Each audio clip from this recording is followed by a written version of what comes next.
Good morning or good afternoon to you all. Thank you so much for your time. Mr. Thornton, you talked about litigation that you've been involved in and the scientific data indicating the issues involving delisting. That's particularly interesting to me, living in the Virgin Islands, the impediments to delisting that you've talked about. Can you explain some of your thoughts on why this occurs, why it's so difficult to delist species? I think, Congresswoman, I think the fundamental reason is that once a species is on the list, the inertia takes over within the regulatory agency. Very difficult to have them reverse that decision. Frankly, the Endangered Species Act provides a lot of regulatory authority and power to the Fish and Wildlife Service. So I think the natural kind of human inclination of a regulator is to want to retain that authority. And once a species is listed, it develops a constituency, usually, that becomes strong advocates to retain that species on the list, even when the science emerges, as it did in the case I mentioned, where we went from, frankly, 19th century ornithology to very sophisticated genetic testing. You know, this is one time where, with some of my colleagues on the other side, I tend to agree. And I agree wholeheartedly with you as to the advocacy groups that come around and are formed when species come on the list.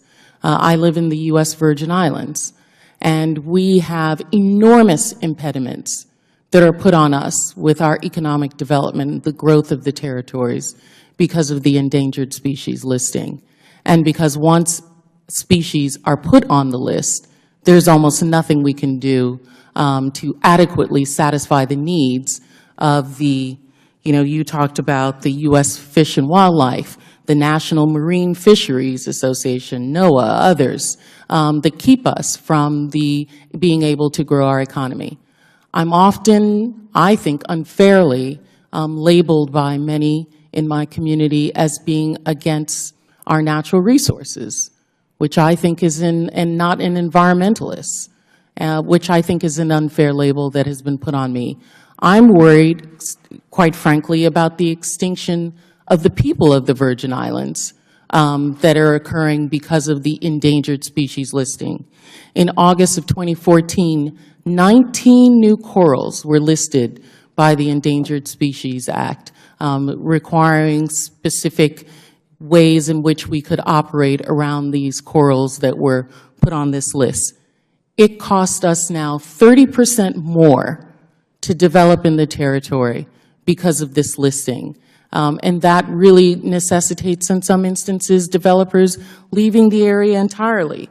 We've had projects, Williams and Punch, creating dolphins within our coral world. Thatch Key, lots of development can no longer move forward because it takes 2 years to get a biological opinion passed by, and I see you're shaking your head, Ms. Bud Falan, where it takes so long to come up with a plan that says how we're going to move the coral so that we can have sustainable projects take place. And I'm not just talking about resorts that are created for visitors and people who want to come down and enjoy themselves. We were trying to move from fossil fuel oil to propane to reduce the cost of energy in an already exorbitant economy. And it took almost 2 years to get the permitting requirement because in the time period that we put the permit, this listing came up in August 14 that has absolutely crippled us. I can't imagine what occurs in American Samoa and in Northern Marianas and Guam, where their way of life is being absolutely shut down because of this listing that's put on here. And the fishermen are no longer able to fish at all in many areas because of this listing. Once listed, it's almost impossible to go on with the delisting. I know the administration has said that they have about 28% that have come off of the list, but that is entirely not enough. And they do not have aggressive plans on how to move to delisting. Mr. Glicksman, you talk about the states having inadequate measures. In the Virgin Islands, we believe that we've done and have been doing for hundreds of years a great job in preserving our natural resource. We understand that that is the most important resource that we have. And we are now feeling the effects of global warming that we had nothing to do with. And we are being penalized by the federal government by not allowing us to exact plans that we believe balance the needs of our natural resources and the needs of the people to have jobs and food and be able to sustain themselves with this endangered species.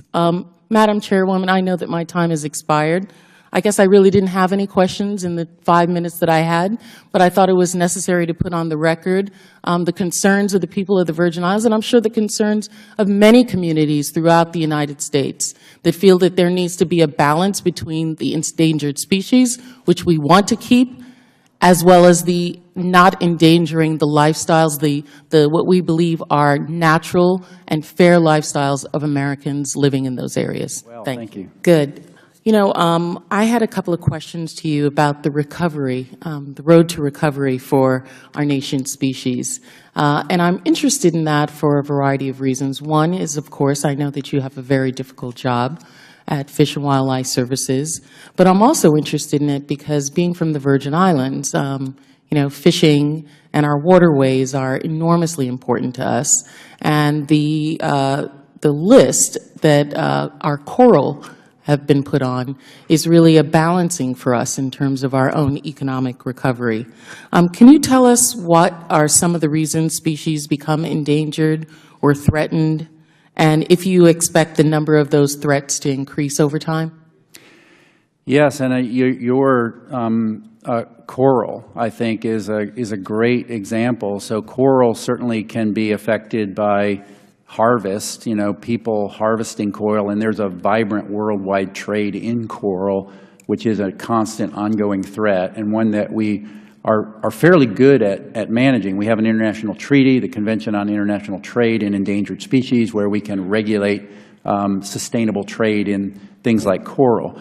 The difficulty comes in the more insidious effects, and with coral, the effects being driven by global climate change, like rising ocean temperatures. Correct, yeah. And acidification of the oceans are potentially devastating impacts on coral. And so in order to recover coral, we have to become expert on climate change and the physical changes that that's driving in the environment that's going to impact those corals, and then we have to then learn how we might be able to abate those impacts and to protect and ultimately restore coral reef environments. It's a very, very challenging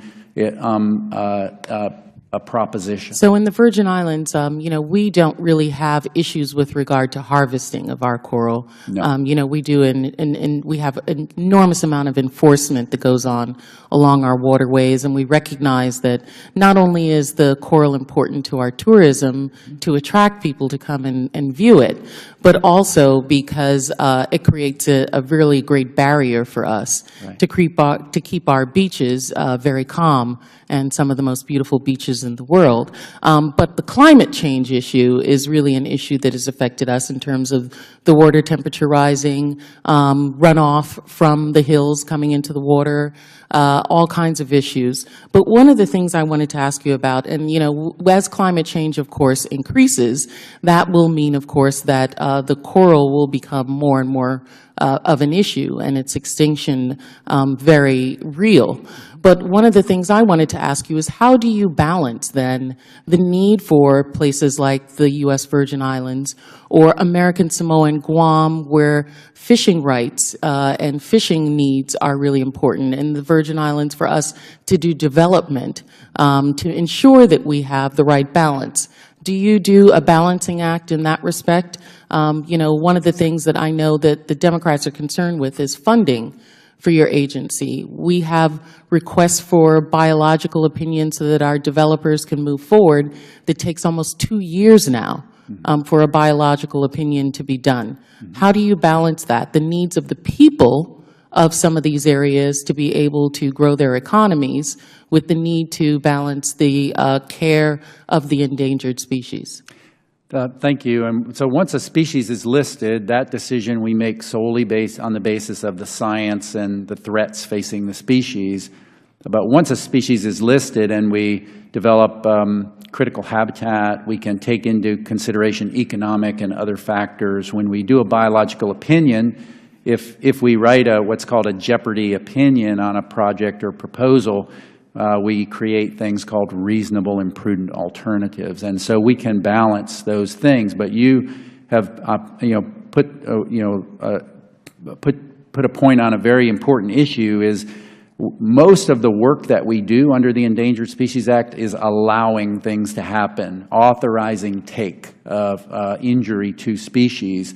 We do that through things like biological opinions. To make those things move promptly, we have to have experts in the field. We have to have biologists and other experts in the field to allow those things to happen. If you fly into Las Vegas and as you look to the north and the west, you're going to see the world's largest commercial solar facility, the Bright Source Ivanpah Solar Facility. It sits in the middle of critical habitat for the desert tortoise. That was possible because we had biologists on the ground working with Bright Source and the project sponsors to make it happen, to work it into that environment and offset the effects on the desert tortoise. So we can do that, and we do that, but it takes people, resources, science, to allow those decisions to be made. Oh, I guess, in closing, my concern is that it takes too long. We have developers who come and they're excited about doing a project.